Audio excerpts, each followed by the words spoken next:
मित्र जय माताजी।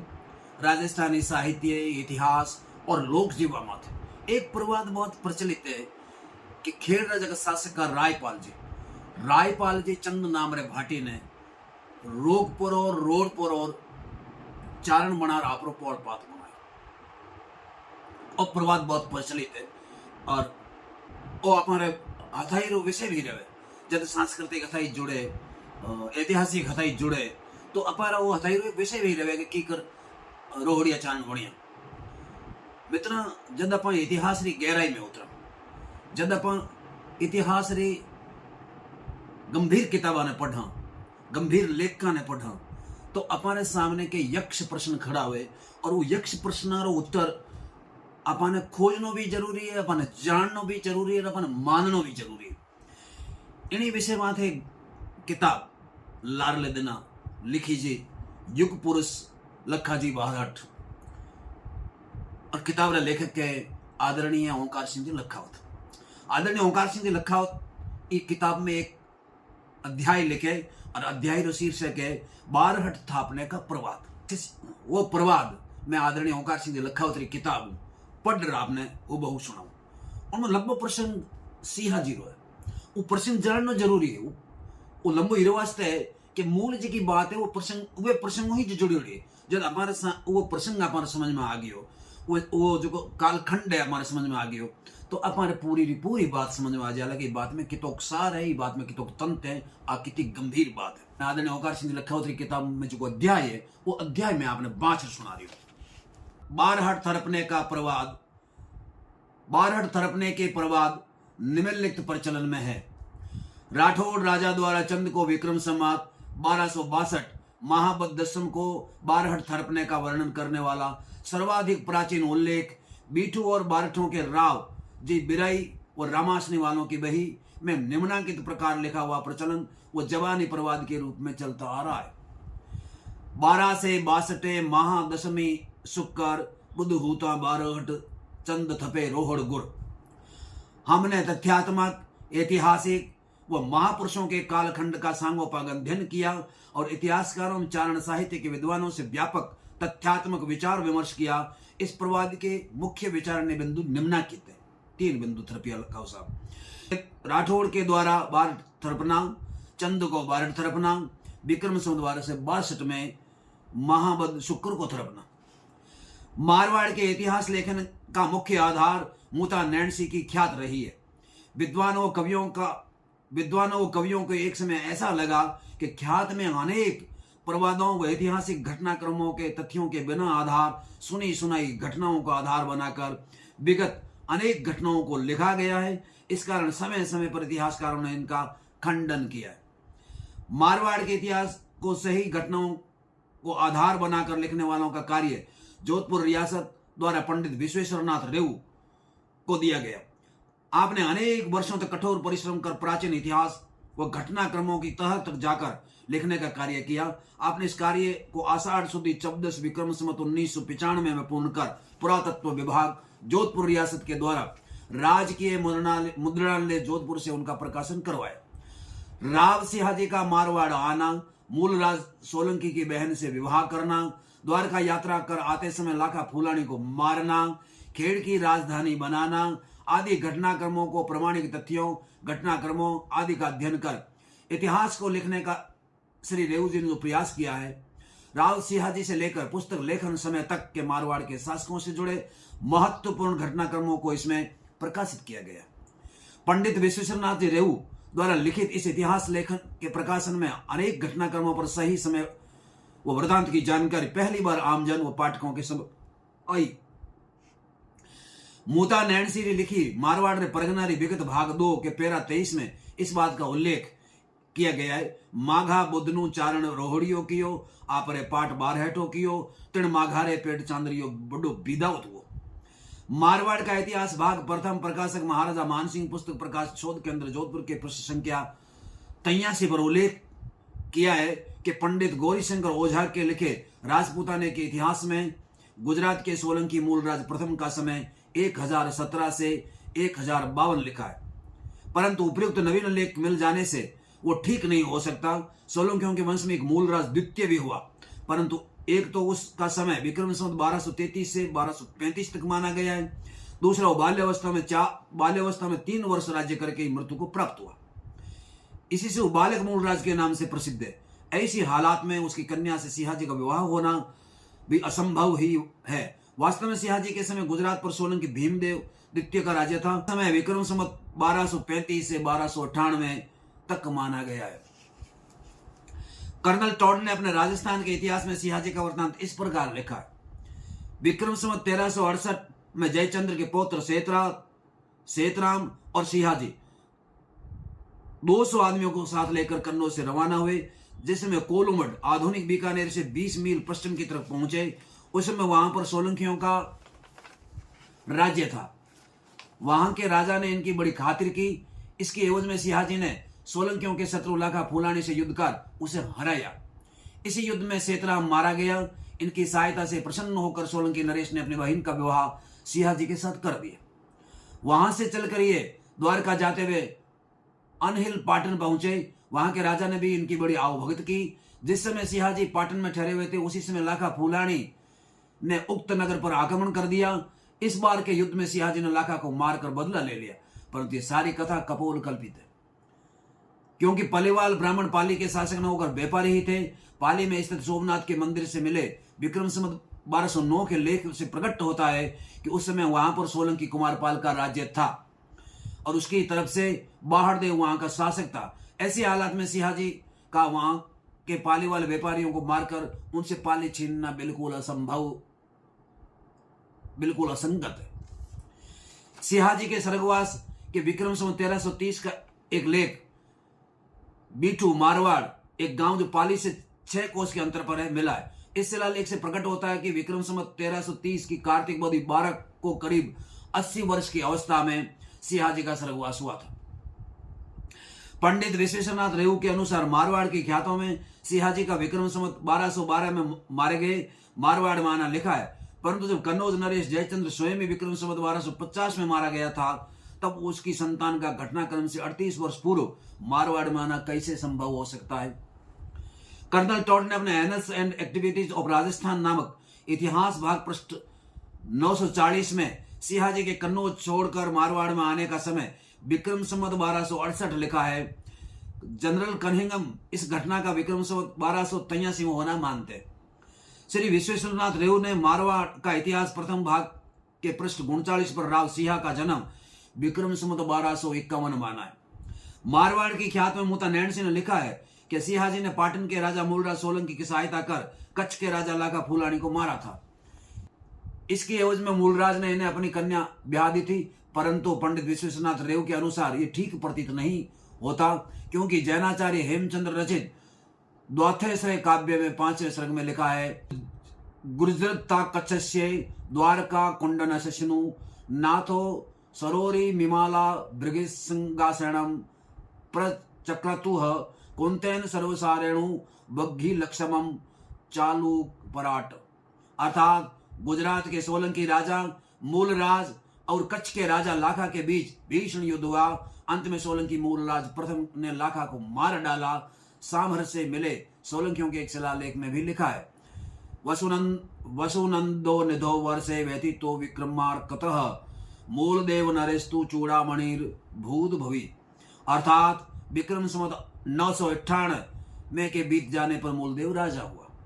इससे ज्ञात होता है कि मूलराज प्रथम ने विक्रम संवत 998 के बीत जाने पर मूलराज राजा हुआ। इससे ज्ञात होता है कि मूलराज प्रथम ने विक्रम संवत 998 के बाद ही गुजरात विजय कर वहां पर अपना राज्य स्थापित किया था। इसकी परिस्थितियों से प्रकट होता है कि विक्रम संवत 1051 तक जीवित था। ऐसी हालात में इसकी मृत्यु सिंहाजी के मारवाड़ में आने से करीब 216 वर्ष पूर्व हुई होगी। इसलिए मूलराज और इसके समकालीन लाखा का सिंहाजी के समय विद्यमान होना और उस लाखा का सिंहाजी के हाथों मारा जाना असंभव ही प्रतीत होता है। राव सिंहाजी का जन्म 1212 ईस्वी विक्रम संवत 1200 गुणंत्र में हुआ। मारवाड़ के इतिहास के गहन अध्ययन के पश्चात सर्वसम्मति से निष्कर्ष निकला कि राव सिंहाजी की मृत्यु 1273 ईस्वी यथा विक्रम संवत 1330 में पाली के निकट बीठू में मुगलों के साथ युद्ध करते हुए हुई। प्रसिद्ध इतिहासकार गौरीशंकर हीराचंद ओझा के पाली के शोध के अनुसार राव सिंहाजी की मौत सोमवार 9 अक्टूबर 1273 ईस्वी यथा विक्रम संवत 1330 को हुई थी।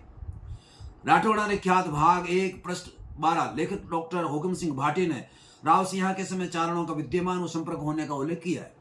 राव सिंह धार्मिक प्रवृत्ति की थे। आपने पाली में सोमनाथ का मंदिर बनवाया।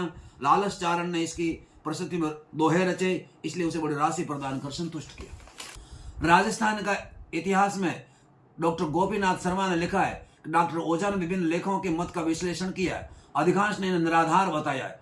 राव सिंह से लाखा फूलानी 200 वर्ष पूर्व हो गया था, जिसे मूलराज ने मारा था, न कि सिंह ने। इसकी पुष्टि हेमचंद्र के द्वाश्रय महाकाव्य सोमेश्वर की कीर्ति कौमुदी मेरुतंग के प्रबंध पंक्तियों से होती है। वे आगे लिखते हैं कि जोधपुर राज्य की ख्यात मूता नैन सिंह मूलराज की कन्या का विवाह सिया से होना और उसके द्वारा लाखा फूलाने का मारा जाना कल्पित है। मेहरानगढ़ जोधपुर द्वारा संचालित महाराजा मानसिंह पुस्तक प्रकाश शोध के अंदर जोधपुर द्वारा मारवाड़ के राजाओं के शासनकाल में भी राव सिंह का शासनकाल यथा 1307 विक्रम संवत से 1330 विक्रम संवत माना है। अतः राव सिंह जी का जन्म ही विक्रम संवत 1262 में नहीं हुआ। अतः राव जी की इनमें मिले दोहों में वर्णित 1262 माँ वद दशमी शुक्र बुद्ध होता बारठ चंद थपे रोहड़ गुर की पुष्टि नहीं होती। राठौड़ 1262 में राजपूताना में नहीं आए। इस प्रकार यह कथन इतिहास की दृष्टि से खरा नहीं उतरता। बिंदु संख्या 2 बही में वर्णित एक चंद में वर्णन किया गया है। 12 से 62 महावद दशम शुक्र चारण की 2 चंद आठ संपे इलावट पलटन कोय पूरा पका बड़े वंश उजाड़ा वट रायपाल साका तेरे तिलक 12 साका 12 हट। इस चंद में रायपाल जी का उल्लेख हुआ है। चंद को चारण थरपने का उल्लेख तो 1262 को किया गया है। महाराजा रायपाल जी राव सिंह जी की तीसरी पीढ़ी में हुए। विशेषनाथ रेव के अनुसार राव सिंह के पुत्र राव आस्थान 1330 विक्रम से 1349, राव आस्थान जी के दूहड़ जी 1349 से 1366 विक्रम संवत एम राव दूहड़ जी के रायपाल विक्रम संवत 1366 से 1370 शासक हुए। अतः इस प्रकार राव रायपाल जी द्वारा चंद को विक्रम 1252 चारण थरपने का दोहा या प्रवाद सत्य प्रमाणित नहीं होता है, क्योंकि 1252 में रायपाल का तो जन्म ही नहीं हुआ था। राव रायपाल जी द्वारा चंद को भारत थरपने के संबंध में और ऐतिहासिक और साहित्यिक प्रमाण मिलते हैं। मूता नैनसी जी और महाकवि नरहरदास जी बारठ लगभग समकालीन थे। दोनों जोधपुर महाराजा जसवंत सिंह के शासनकाल में प्रमुख भूमिका में थे। नरहरदास जी बारठ ने राव अमर सिंह जी राठौड़ जो महाराजा जसवंत सिंह के बड़े भाई के संबंध में 507 दोहे लिखे, जो अनूप संस्कृत लाइब्रेरी बीकानेर एवं रॉयल एशियाटिक सोसाइटी कलकत्ता से मुझे उपलब्ध हुए। इसमें राव रायपाल जी 1366 विक्रम संवत से 1370 विक्रम संवत द्वारा चंद को भारत थरपने के संबंध में ऐतिहासिक और साहित्यिक वर्णन मिलता है। महाकवि नरहरदास जी अवतार चरित्र ग्रंथ के रचयिता और प्रकांड विद्वान थे। आपने उक्त दोहा में कवि चंद को राव रायपाल द्वारा भारत थरपने का उल्लेख किया।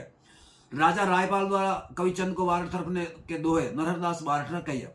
राठौड़ा रायपाल दूधावत कुल उद्धरण कर गे वन सुगाल ब्रेव बधियो दूता विसव जसरत जैत जुआर खेड़े चो धुर खांचतो बदियो लाई यार सुद ने छत्रपतियां सही दरगे चंद कविंद थर बार हटो थापियो नव नदी ब्रवे नरिंद पालक पग धोये प्रगट अनराये रायपाल खमैयो खेड़ नरेशवार और चाये चमर मुंबाल तेमृद मही रेलन तणो। इसी छंद का यदि विश्लेषण करें तो महाराजा रायपाल द्वारा कवि चंद को भारत थरपने का समय विक्रम संवत 1366 से विक्रम संवत 1370 के बीच का निश्चित होता है। महाराजा रायपाल जी उपयुक्त कालखंड में मात्र 4 वर्ष तक राजा रहे और उपयुक्त अवसर और तत्पश्चातवर्ती इतिहास में कवि चंद को भाटी नहीं बताया। महाकवि नरहरदास जी बारठ के उक्त मत का समर्थन जोधपुर कविराजा बांकीदास जी के ख्यात से होता है। आपके अनुसार गांव राड़ दरार और दुघादो महिरेलन रायपाल दुहड़ी दत्त चंद पायो। बिराई राव जी की बही में एक निशानी भी लिखी हुई है। भाषा को देखते हुए निशानी प्राचीन तो नहीं लगती। इस निशानी में तो बड़ी अव्यवहारिक और किसी राजा के सामान्य आचरण के विपरीत बात कही गई है। इस निशानी में किए गए वर्णन में लिखा है कि वो रायपाल ने बुद्ध को पकड़ लिया, वो चंद को 12 वर्ष तक हिरासत में रखा। निशानी की पंक्तियां उल्लेखनीय है। सारा बुद्ध सिंगारी या चंद पकड़ लिया और वर्ष 12 चंद जो जेल दिया।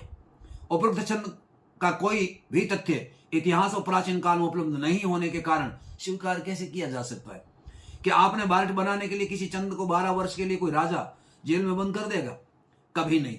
यह केवल कपोल कल्पना और प्रवाद के अलावा कुछ नहीं है। इस तथ्य की ऐतिहासिक दृष्टि से किसी भी स्रोत से पुष्टि नहीं होती। अतः रोहड़कर बार बनाने से रोहड़िया हो गए, पूर्णतः कपोल कल्पनाएं जो प्रवाद होने के कारण स्वीकार करने योग्य नहीं है।